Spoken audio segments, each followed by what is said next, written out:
I had a pot roast the other day. And it was delicious. And then while I was doing the dishes, I broke a wine glass and severely cut my hand. And was gushing blood all over the kitchen and the bathroom and all over a child's placemat. Until finally I was able to staunch the bleeding by wrapping my hand in a series of Kotex pads. That was... I don't want to judge you, but I would like to say that if you're drinking wine from a wine glass, your liver will eat. And you deserve to have your hand cut off over a child's placemat. Who is the child? Listen, that wine glass, all right? One, it didn't have a stem. It was a stemless wine glass. The wine glass of the salt of the earth. And two, my buddy whose wine glass it was his possession, he found it in a box in a dumpster. Well, that's American. So I'm not. That's gutter trash. I'm a gutter trash elite, I guess. Who didn't have bandages. So I don't remember this large corpse being that difficult. Generally, when I find a large corpse in the woods, it doesn't kill me. Yeah, so I had a bit of a rough go at this. I'm not quite high enough level to take this guy on. He's like the second hardest boss in the game, I think, depending on how you're geared. Oh, it's good that you got to min-max. I'm glad that you guys didn't shout at me for using the pentagrams, even though I really needed to. You can't use any pentagrams.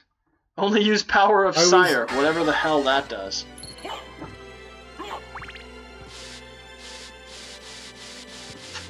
What, Paul. Yes. As a young man who grew up in Akron, Ohio, city of dreams, how many corpses did you find in the woods?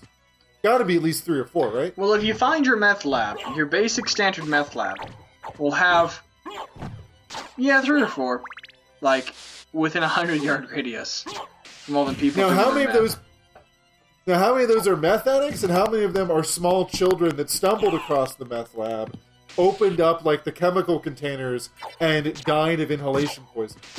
I'm going to say the vast majority were slaves of Plato, as we all are today in our disgusting, slavish academia. Plato, in his old age, having gone somewhat insane, forced all of his slaves to drink poisoned meth byproducts, so as to liberate them from the tyranny of existence, so they could be happy as wafty little Platonic forms floating about the sky. I'd like you to know that that's what John Hancock wrote. That's exactly verbatim what he wrote. That was very good of you to quote him as verbatim. When he signed his signature on the Declaration of Independence, he wrote that whole thing about Plato and meth. That entire thing you just said is on the Declaration of Independence if you go to see it in Washington, D.C., which I can't because I live in flyover country. I was gonna say, I think Bryant lives actually in more flyover country than you do. You live in, like, Denver. Indiana is the crossroads of America. The crossroads of the airplanes. Guys, I want to tell you something. I went to Tampico, Illinois once, which is not the same thing as Indiana, but it kind of is the same thing as Indiana. And that was the boyhood home of Ronald Reagan, our greatest president. And he, Ronald Reagan, our greatest president. You gotta say the whole title every time, Paul. Ronald Reagan, our greatest president. I want you to know they had 2 really inspiring photos at the museum at his boyhood home, where he was when he was like 10, before he moved to California and decided he was important. One of them was a double rainbow that appeared over Tampico, Illinois, on the day he was elected in 1981. No joke. A double rainbow. Perhaps that was God. Coming down on the very apartment building in which he was born. Depending on, like, your angle and shit, yes. Depending on where you placed yourself, yes. On that exact apartment building. Which, perhaps, maybe he's a pot of gold. Never thought of that, did ya? Well, is Ronald Reagan America's greatest president, the greatest gift God ever gave to the American people? He might be 2 pots of gold. Dude, like, mindfuck. I've never thought about it like that before. I've just been informed that the guy in the meme photo is who says, "Oh my God, what if world mindfucked?" is actually Shia LaBeouf, the famous meme. Anyways, the other photo was of his last visit to Tampico, Illinois, which is him with Nancy looking down out of an airplane window, and it is the saddest thing I have ever seen, because that was his last visit to Tampico, Illinois, which presumably voted for him 100%. He's looking down out of the airplane window. He sees him. That's amazing. Yeah, that's right. It's amazing because, like, that's the thing. In Tampico, they love him with like as if he were real. And we're joking here, but if he really were the Messiah born amongst them. They have his portrait everywhere, pictures. They've preserved everything he ever touched, and yet he could not have given a shit less about Tampico, Illinois. This shitty town that he got away from at the first possible chance and never went back to. Never wanted to see again, and could not be bothered to ever visit. That's the real paradox for him, is that, like, on the one hand, he's kind of from the heartland. On the other hand, he's a California psycho-fascist. So, I mean, that's really kind of that's the difficult thing, isn't it? Well, I think there's might be something interesting there, right? As you were saying that, I was thinking about the difference between the relationship between Reagan and Tampico and Lyndon Johnson and Johnson City, where he grew up in Texas. Did they rename that? No, it wasn't even named for his. He tried to pretend that it was named after his family, that his family had founded the town. But he would always say, "I'm Lyndon Johnson from Johnson City, Texas." But his Johnsons had nothing to do with the Johnsons who founded Johnson. God bless Lyndon Johnson, that crazy. God bless him. Lunatic. But here's the thing. Okay, so in Johnson City, right? Lyndon Johnson his family was hated. They hated his family. They thought his dad would drink a beer occasionally, so all like the ultra Christian people in Johnson City thought his dad was a drunkard. They thought he was an atheist because his dad said in public once that he thought evolution might be true. And they hated his mom because his mom was from she was well educated and from a wealthy upper middle class family, and so she didn't work in the fields. She would teach elocution lessons to the little girls and wouldn't do hard housework. And they hated him.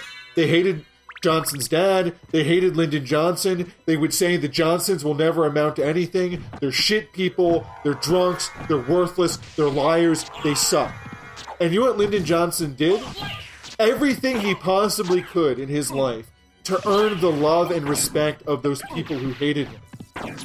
Right? He got them electricity. He built them roads. He built when he first became president, he drug the president of the chancellor of Germany all the way back to Johnson City and the village of Johnson City in Fredericksburg, which had a bunch of Germans in it, and made the chancellor of Germany fucking party and eat dinner with a bunch of Texas peasants in lederhosen. and did everything for those people. There's a story about how this woman the richest woman in Johnson City, as a girl, right? That he tried to marry her, but her father wouldn't let them get married because he was a Johnson, and the Johnsons were worthless, right? And so she married some other guy. And so when Lyndon Johnson became president, he went and got the two of them. Right, and the big thing was that Johnson wasn't allowed to ride in the family car, right?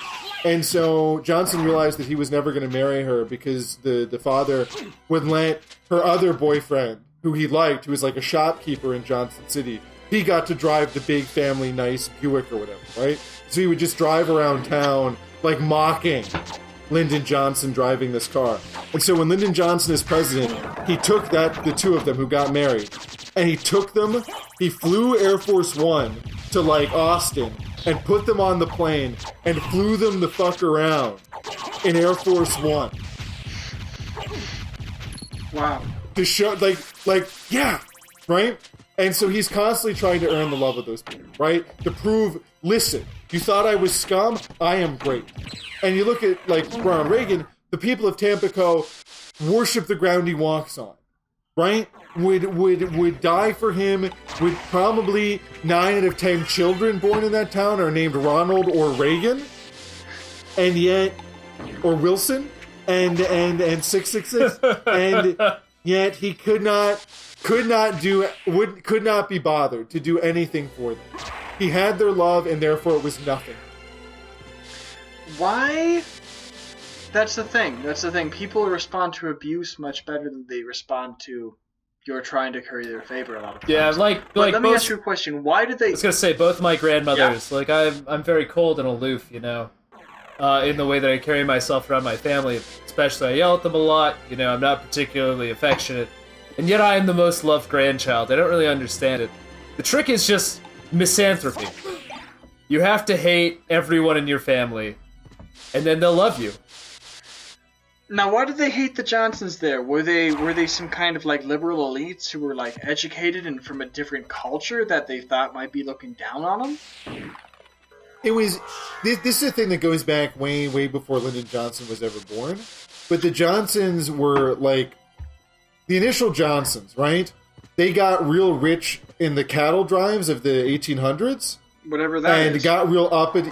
Yeah, got real uppity, and were like, they were big money, and they... You know, we're building all these things and doing all these things, and then they got ruined in an economic crash, and were like ruined forever. And so the Johnsons, the Johnsons were always trying to be better than everyone else, and be bigger and better, and make all the money, and be like these glorious heroes, right? And like do big stuff, right? Be big men, and everyone hated them for wanting to be big men, and it took immense delight in their failures. It's like Lyndon Johnson's dad. When Lyndon Johnson's dad was young, he was real successful in like real estate, and was prosperous, right? And had all the big cars and wore the big the nice new suits, and his wife didn't have to work, and he was the town. He was in the politics, and he was their representative to the government and stuff. And like he seems to have loved the town. Like he would. It talks about the ridiculous amount of hours he would spend driving back and forth between Johnson City and Austin, digging up like documents to give like old Civil War veterans their pension in Johnson City, like bent over backwards to help those people, and to be like an honest man and to be a good representative. But they hated his success and reveled in his failure when it all went wrong and he lost all of his money and became a broken man. That's exactly the kind of thing a tricky plant woman would do to you.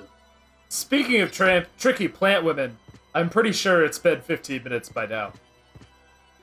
No, wait. Let me tell you something important. I want Finish you to this know. thought. It's important. I want you to know that in the hillbilly side of my family, there's very little trust and there's very little respect for people who get out of it. They don't care. They're pissed off because they aren't doing well. I'd like you to share with you a short phrase, a short saying from 14th century France, according to Barbara Tuchman's awesome book. What's that book called, man? A Distant Mirror? A Distant fucking Mirror. The Calamitous 14th Century. It's this. Thank a peasant and he will smite you. Smite a peasant and he will thank you. And that's about it. Better change your gear. Alright, sounds like a good excuse to do that, since I have 72 health and just got skull-fucked by 2 Nova Yeah, skeletons. since you just died. Alright, guys, next time on Men with Advanced Degrees play... Castlevania! Lyndon Johnson! More on Lyndon Baines Johnson. Barack Hussein Space Hitler Obama. And Ronald, the savior of humanity, Reagan.